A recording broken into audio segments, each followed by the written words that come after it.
যে মামলা করা হয় সেই মামলার বাদীপক্ষে রাষ্ট্র নিজেই আইনজীবী নিযুক্ত করেন, যাদের বলা হয় পাবলিক প্রসিকিউটর বা রাষ্ট্রপক্ষের কৌশলী, সংক্ষেপে পিপি বলা হয়।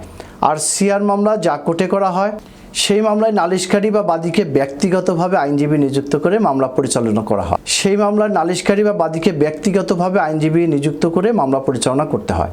যেসব জিআর মামলায় যদি আপোষ হয়ে যায় কিংবা মামলাটি চলার জন্য যথেষ্ট সাক্ষ্য প্রমাণ না পাওয়া যায়, সেক্ষেত্রে রাষ্ট্র নিজেই অর্থাৎ পিপি মহোদয়, পাবলিক প্রসিকিউটর মহোদয়ের পক্ষ থেকে ফৌজদারি কার্যবিধির 494 ধারা মতে আদালতের অনুমতিক্রমে মামলা প্রত্যাহারের আবেদন করতে পারেন।